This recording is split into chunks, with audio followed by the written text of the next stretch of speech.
Yeah, what I'm hearing from you is a lot of challenges of just like the early days of there's no clear foundation, there's no best practices. Every phone carrier is different, every wireless provider has different things. And so what was, and I could guess what it is, but I'd love to hear your answer. What was that breakthrough for the industry at large where it just set all the same rules across the industry and said, okay, now mobile games are launching like crazy, if there was one of those breakthrough moments? Yeah, interesting. So I would say around 2003, the handsets started to get color screens. Okay. So the games got much more interesting in 2003 because you had color screens, and at that time you had the convergence of like color screens on handsets. At least in the West.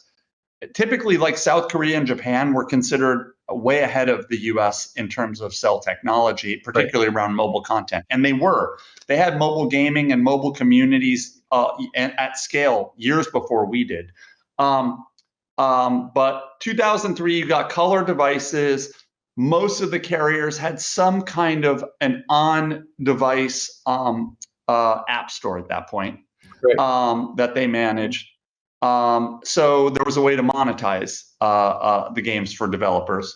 And yeah, so that was sort of, I would say, the first big breakthrough. And you had a couple companies, particularly Jamdat, which was probably the biggest by far success of the early days of mobile gaming, came out with a game called Jamdat Bowling, which was a really simple but clever bowling game that exploded.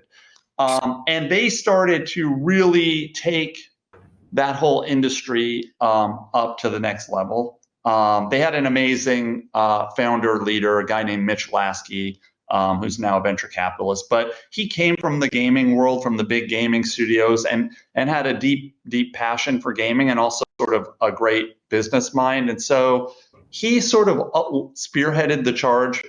We were all doing our part, but those guys sort of had the big breakthrough, I would say, with that title. And then carriers started to recognize, like, oh, hey, there's real money here, especially with color screens.